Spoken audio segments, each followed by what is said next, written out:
What's up, everybody? Good morning. Happy Tuesday. I'm trying to get myself together. I'm going to be completely honest with you guys. So, I left Thursday. I got over there at Napa, California, Friday, like at 1:30 in the morning. And as you guys know, I'm used to waking up at 3 in the morning. So, that really threw off my sleep, and it threw off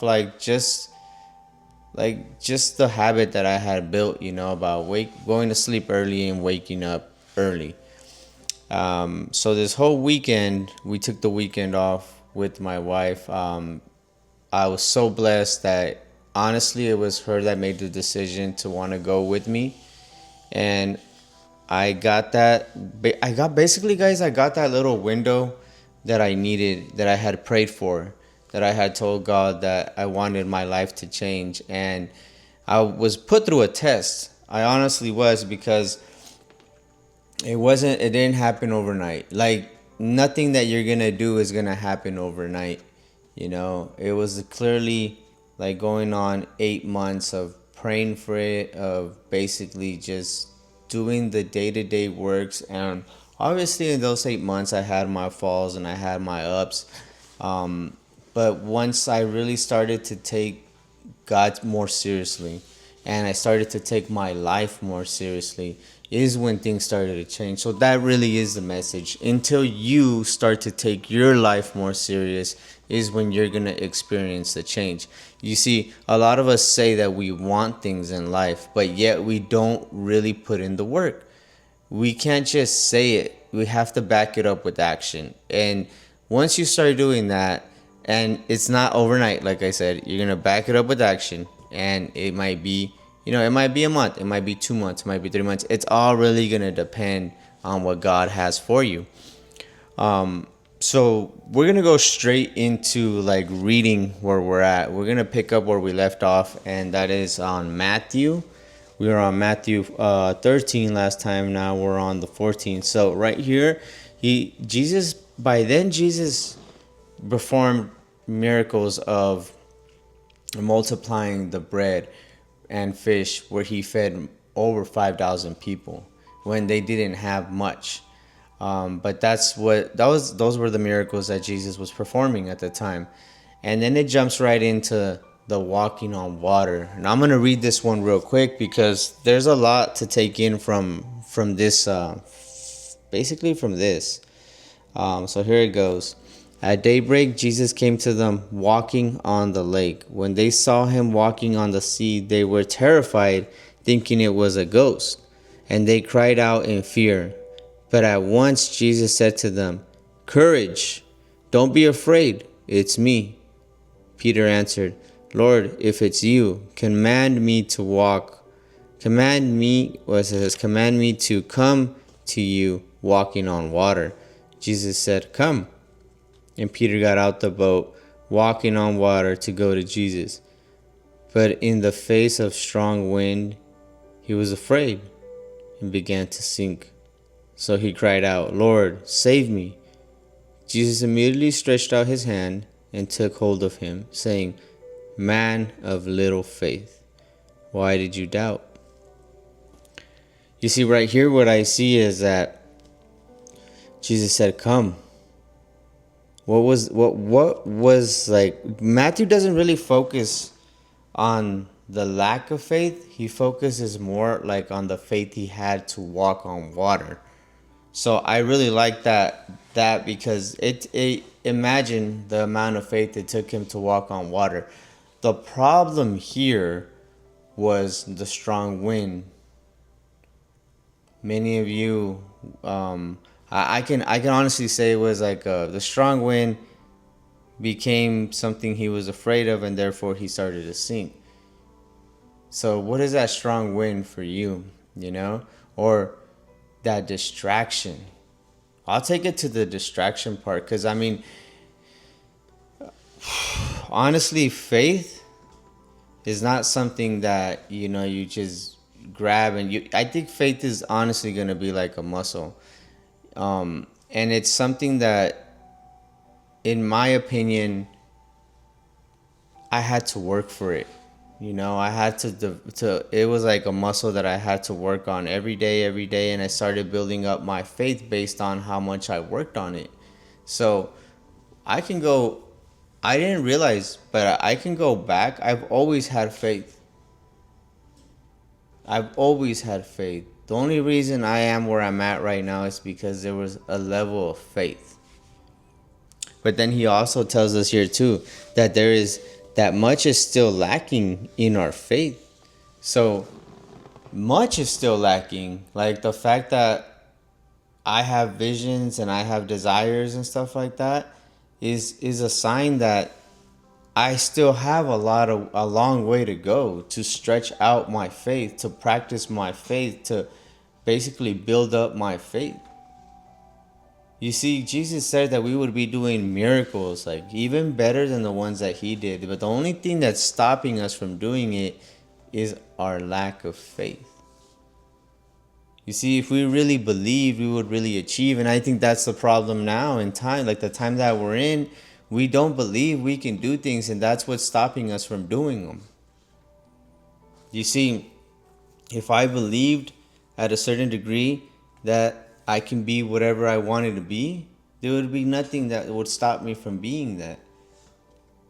But I encourage you to start practicing and exercising your faith.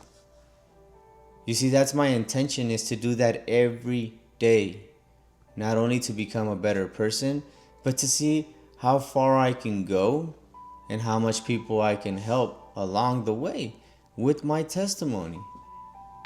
You see, if we see someone that can do it, then we believe we can do it too. The only reason I'm at where I'm at right now is because somebody had a little bit of faith in me. Because somebody knows, somebody has already unlocked that door and they've been to where I'm at. Or where, I'm sorry, not where I'm at, where I want to go. And that's what it really is like that light at the end of the tunnel. You can see it. You can see it. You can see it. If somebody else did it, you can do it.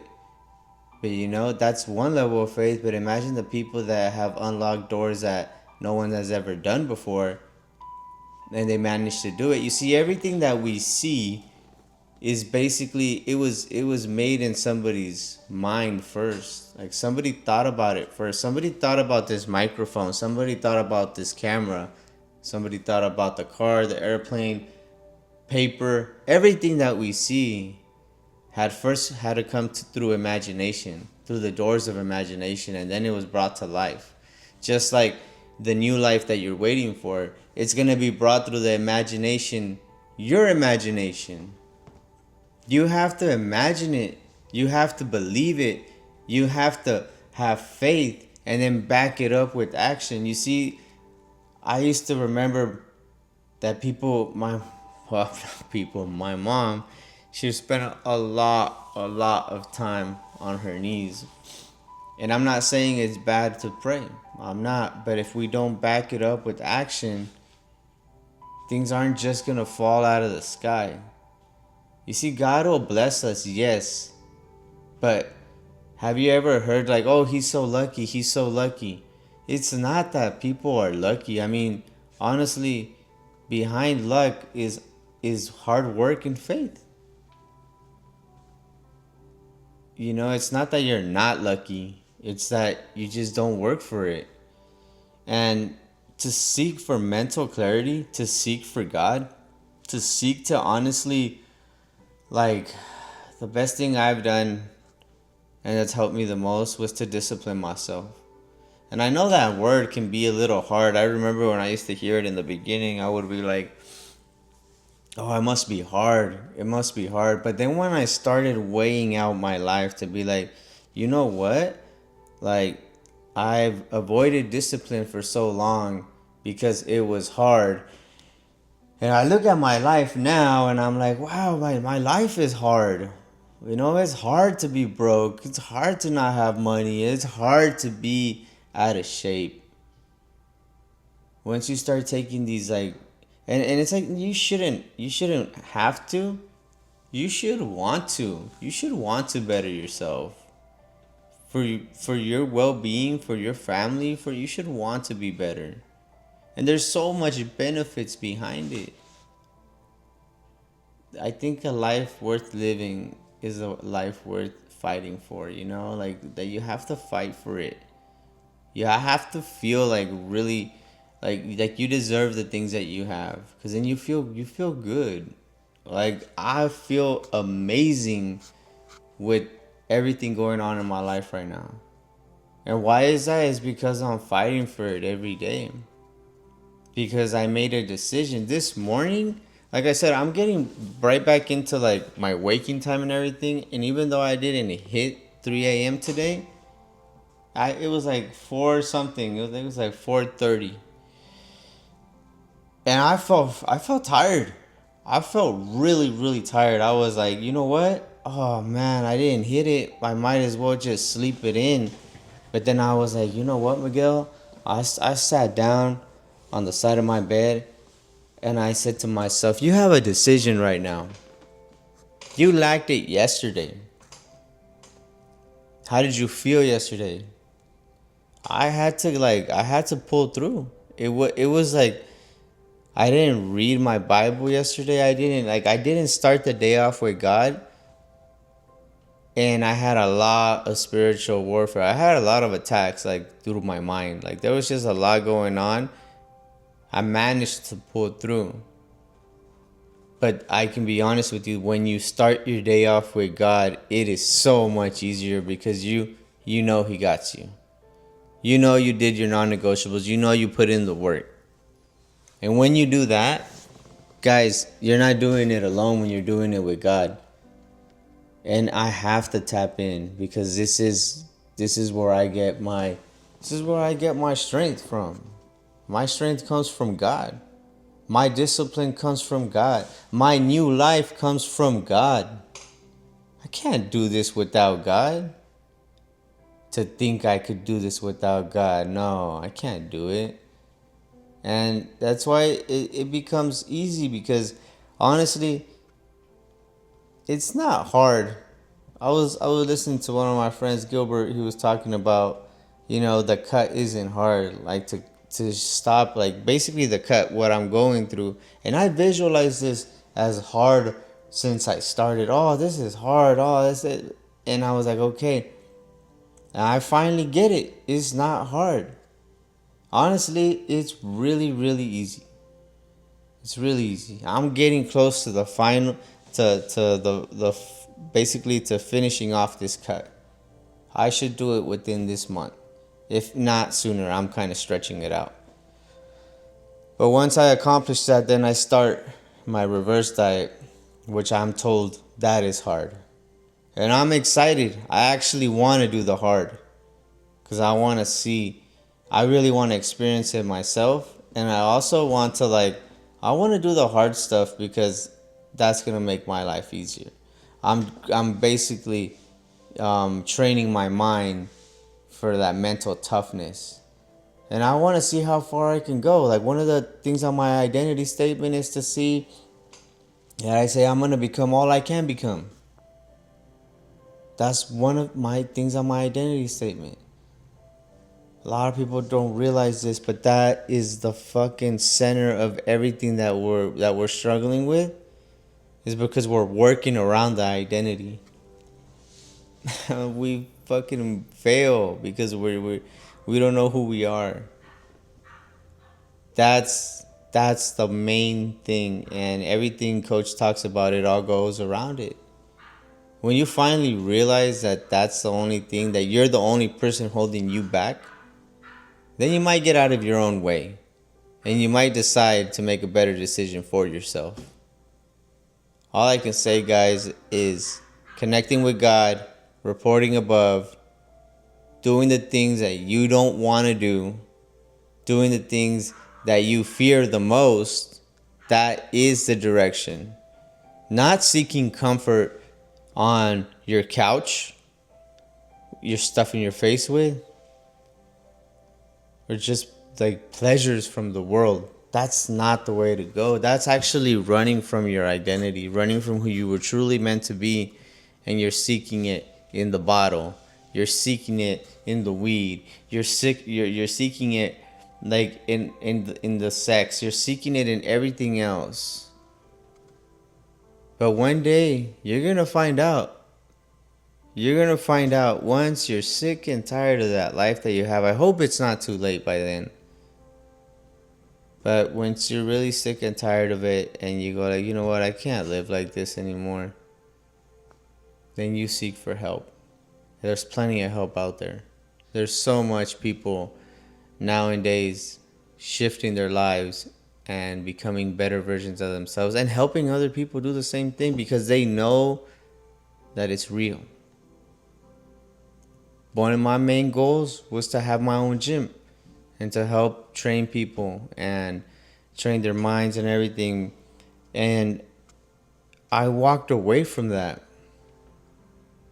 I walked away from that from the lack of faith. Because I said, I can't do that. I have so many kids. I have to take care of all these kids and I got to do all this. When I'm like retired and I'm 50 something or 60 something, then I'll do it. Not knowing that I was running away from my purpose. I was running away from it. I was putting an excuse. Although I did work hard, although I did build this company up, now it finally gave me the time to work on myself. And I'm not saying you have to do it my way. I would have honestly wished I would have done it the other way first, where I worked on myself first and then boom. But it was me being a hard-headed. It was me not being able to find somebody. I didn't even know that this existed, like that somebody can help you at this level. But it was through exercising my faith, reading the books. Even though I didn't have a strong circle at the time, I would just surround myself around books, podcasts, motivational videos, true testimonies. That over time, over 8 years, exercised my faith to believe that it can be possible. You see, the only thing that really does stop us is the lack of faith. If we believe we can, therefore we can. I know we hear this all the time. But nobody tells you that you have to exercise it for a couple months, a couple years, maybe, And before you know it, you start breaking the cycle. And you start getting used to, it becomes a new normal. Coach tells me all the time, Miguel, you have to make this the new normal. You have to. Otherwise, you're going to think that your old life is normal and you'll end up going back to it. You see, my old life, to me right now, is not normal. It was not normal to be doing the things that I was doing, to be living the way I was living, to be torturing myself the way I was torturing myself because there was nobody else doing it but me. That is not fucking normal. Normal to me now is waking up, sacrificing, communication with God, being peaceful, abundant, being rare around, among many, to attack the things that I don't want to do because they help me grow, to be healthy and fit, and to pass it down to my children. That's normal to me now. And there's no way I'm going back. This is bigger than me. You see, to be comfortable is selfish. And I'm not about to do that for my kids. I got too many kids. I got 5 kids on the line. And my boys deserve better. They should not have to go through what I went through. I should be making the path clearer and better for them, so they can reach higher than me. See, I'm not in competition with nobody else but myself for the better being of humanity, just for everybody. Because if I'm a better person, you get to experience that as well.